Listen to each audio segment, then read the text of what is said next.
이 질문을 되게 많이 받는데 프리랜서도 부가세를 내야 되나요? 이걸 궁금해 하시는 분들이 되게 많아요. 개인 사업자를 등록했느냐, 개인 사업자를 등록하지 않았느냐에 따라서 달라집니다. 네, 여러분 안녕하세요. 제다입니다. 네, 오늘도 이렇게 영상을 찍게 됐는데요. 오늘의 주제는 바로 프리랜서가 챙겨야 하는 세금에 대해서 한번 얘기를 해보려고 합니다. 와, 너무 즐겁죠? 네.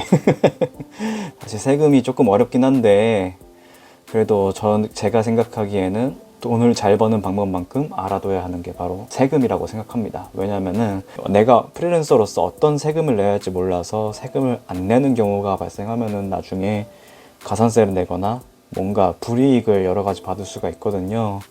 그래서 우리가 어떤 세금을 내야 되는지 아니면은 내진 않더라도 이런 세금 정도는 알아둬야 하는지를 우리가 사전에 알고 있으면 더 좋을 것 같아가지고 이번 컨텐츠를 기획하게 됐습니다. 그래서 오늘은 프리랜서로서 어떤 세금을 챙겨두면 좋을지에 대해서 한번 알아보려고 합니다.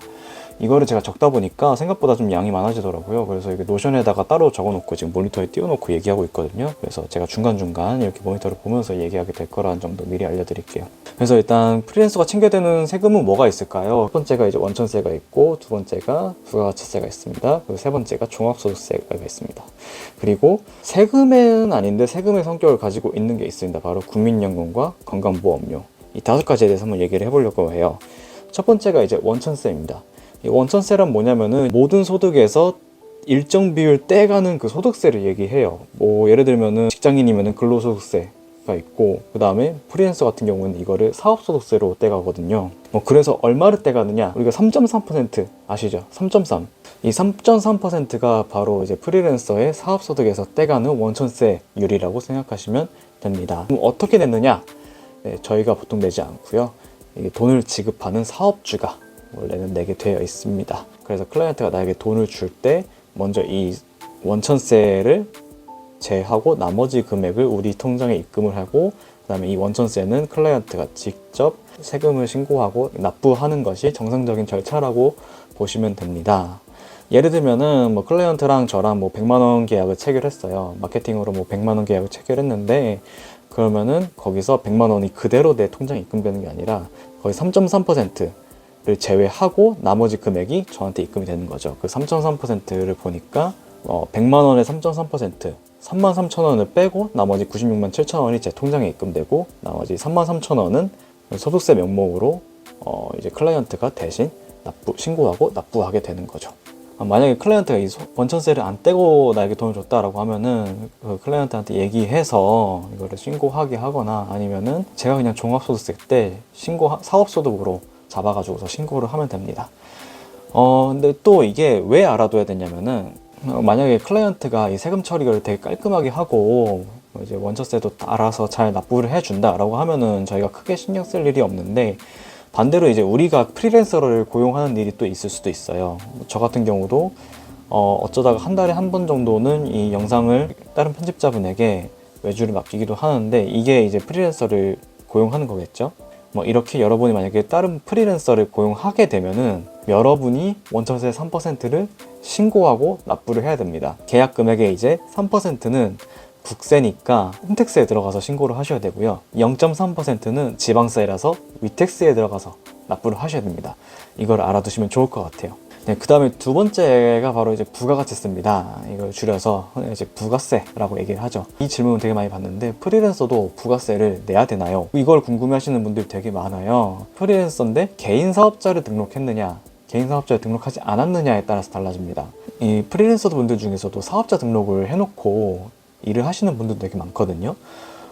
근데 이게 사업자 등록을 했다, 개인 사업자로 등록을 했으면은 부가세를 내야 합니다. 1년에 총 4번 정도 신고를 하게 되어 있어요. 매년 1월과 7월은 부가세 확정신고 기간이고요.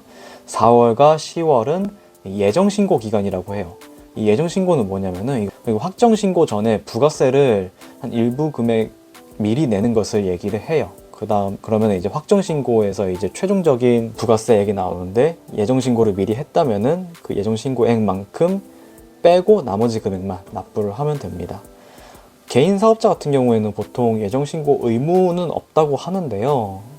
그래도 미리 하는 게 좋다고 하니까 사업자 등록을 한 프리랜서 분들이라면은 꼭 알아두면 좋을 것 같아요. 만약에 여러분이 개인 사업자를 등록 안 한 프리랜서다, 저같이, 그러면은 그냥 부가세를 전혀 신경 쓸 필요가 없습니다. 그 다음에 세 번째가 바로 종합소득세입니다. 1년에 딱 한 번 5월에 신고하고 납부하게 되는 게 바로 종합소득세입니다. 혹시나 주변에서 연말정산이 아니냐고 물어보는 분들이 있을 수도 있는데요. 연말정산은 직장인들, 근로소득자만 해당되는 거고, 저희같이 사업소득만 있는 프리랜서들은 해당하지 않으니까 헷갈리지 않으시길 바랍니다. 혹시나 근로소득도 있고 프리랜서로서 일도 하면서 사업소득도 있다, 그런 분들이라면은 종합소득세도 신고해야 된다는 점, 그건 꼭 알아두시면 좋을 것 같아요. 이 종합소득세란 뭐냐면은 작년 한 해 동안 내가 번 돈과 그리고 업무에 지출한 비용들, 그리고 이미 납부한 세금들을 모두 계산해 가지고서 내가 세금을 더 낼지 아니면 환급을 받을지 결정하는 그 절차를 얘기를 해요.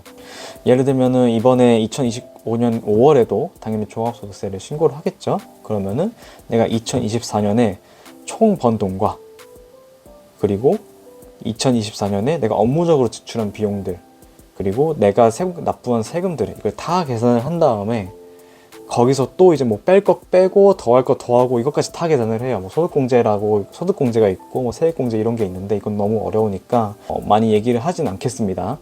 이런 것들 다 계산한 다음에 내가 실제로 내야 할 세금과 내가 낸 세금을 비교를 해봐요. 만약에 내가 납부해야 할 세금이 실제로 낸 세금보다 많다면은 이건 추가 납부를 해야 되는 거고, 만약에 납부를 해야 할 세금이 실제로 낸 세금보다 적다면은 그러면은 저는 환급을 받을 수가 있습니다. 예를 들면 내가 납부해야 할 세금이 150만 원이에요. 근데 내가 작년에 실제로 낸 세금을 다 해보니까 100만 원이에요. 그러면은 저는 50만 원을 더 내야 됩니다. 반대로 내가 실제로 내야 할 세금이 50만 원이에요. 근데 실제로 낸 세금은 100만 원이야. 그러면 저는 50만 원을 환급을 받게 됩니다. 자, 그러면 이 실제로 납부를 해야 할 세금은 어떻게 결정되느냐, 이게 되게 중요하잖아요. 이게 어떻게 결정되냐면은 내가 작년에 총 벌어들인 소득 있잖아요.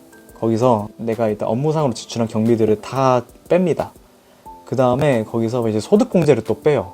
뭐 예를 들면 노란우산공제 같은 게 있고 뭐 그냥 기본공제 같은 게 있고 이런 게 있는데, 이 소득공제라는 거를 빼요. 그러면 그게 이제 과세표준이라는 걸로 나오거든요. 그러니까 여기서 이제 세율을 곱하면 산출세액이 되는데, 여기서 세액공제나 뭐 세금 감면 같은 거를 다 받고 남은 금액이 바로 이 내가 실제로 내야 하는 세금으로 계산이 되는 겁니다. 뭐 여기에서 만약에 가산세가 있다면은 뭐 거기서 가산세도 더 붙게 되고요. 이 금액에서 이미 내가 낸 세금과 비교를 해봐서 이미 납부한 세금보다 많으면은 더 내야 되는 거고, 이미 납부한 세금보다 적으면은 환급을 받게 되는 거죠. 이게 어렵죠? 네, 저도 이거를 진짜 용어를 신경 쓰면서 얘기를 해보려고 하니까 정말 되게 어렵네요. 네, 그래서 환급액을 더 늘리고 싶다면은, 그래서 이 비용 처리랑 소득공제, 이 세액공제를 정말 스마트하게 활용을 해야지 우리가 내야 할 세금을 최대한 줄이거나 아니면 환급을 더 많이 받을 수가 있습니다. 만약에 소득이 많지 않은 프리랜서라면은 이 국세청에서 이제 모두 채움으로 이제 신고를 하면 되거든요.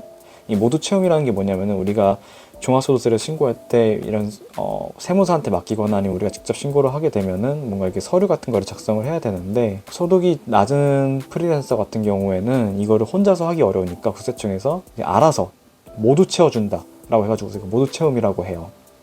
일종의 이제 공적 서비스인데, 이 모두 채움으로 신고하는 게 가장 이득이라고 합니다. 이거 세무사분들도 그렇게 얘기하셨거든요. 그래서 만약에 내가 이번에 종합소득세를 신고를 하게 됐는데 모두 채움 대상자입니다 라고 딱 떴다 그러면 그냥 이제 모두 채움으로 신고를 하시면 됩니다. 그거 저도 모두 채움으로 신고해 봤는데 신고가 완료되는 데까지 시간이 뭐 얼마 안 걸리더라고요. 한 10분이면 끝나던가. 프리랜서 중에서 소득이 많거나 아니면 이제 수입과 지출 내역이 좀 복잡하신 분들이 있잖아요. 특히 이제 이거 경비로 처리하고 싶은데 조금 이게 복잡하고 어려워 보이고, 그리고 특히 장부를 작성해야 되는데 이걸 어떻게 해야 될지 모르겠다 하면은 이런 분들은 이제 세무사분들에게 연락을 해가지고서 이 소득세 처리, 종합소득세 처리를 맡기시는 거를 추천을 드립니다. 종합소득세에 대해서 더 자세한 내용은 저희가 세무사님과 따로 찍어둔 영상이 있어요. 그래서 영상 링크는 제가 위에다가 공유 드릴 테니 거기서 한번 봐주시면 될 것 같습니다. 네, 그 다음 이제 국민연금과 건강보험이 있죠. 세금은 아니지만 준세금의 성격을 띠고 있습니다. 제가 아까 말씀드렸죠.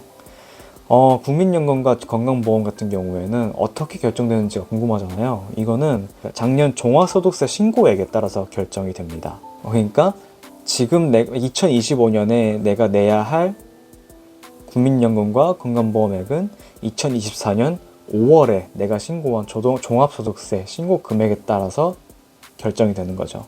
이게 언제 갱신이 되냐면은 11월에 갱신이 돼요. 그러니까 2024년 5월에 종합소득세 신고를 했다.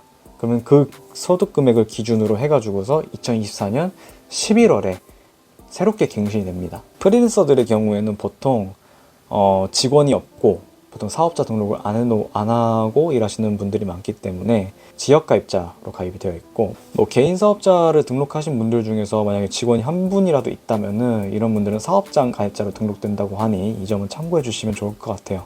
내가 국민연금과 건보료를 얼마나 내는지를 모르겠다 라고 하시면은 국민건강보험 홈페이지에 가입하시면은 확인할 수 있으니 이 점도 참고해 주시면 좋을 것 같아요. 근데 제가 이제 국민연금과 건보료가 종합소득세 때 신고된 소득을 기준에 따라 달라진다고 했잖아요. 그러면은 이 사업소득에 따라서 달라진다는 말이랑 똑같잖아요. 프리랜서니까. 그러면은 또 이제 국민연금과 건보료가 우리가 되게 얼마나 줄일 수 있는지도 궁금할 거 아니에요. 그래서 다음 영상에서는 국민연금과 건보료를 어떻게 하면 또 이제 합법적인 범위 내에서 줄일 수 있는지 그 꿀팁에 대해서도 한번 알려드리도록 하겠습니다. 네, 그럼 오늘 이 세금에 대한 영상은 간략하게 여기까지 알아봤고요. 우리 그러면 다음 영상에서 또 다시 만나보도록 하겠습니다. 그럼 여러분 안녕. 다음 영상에서 봐요. 구독과 좋아요, 알림도 꼭 부탁드리겠습니다. 감사합니다.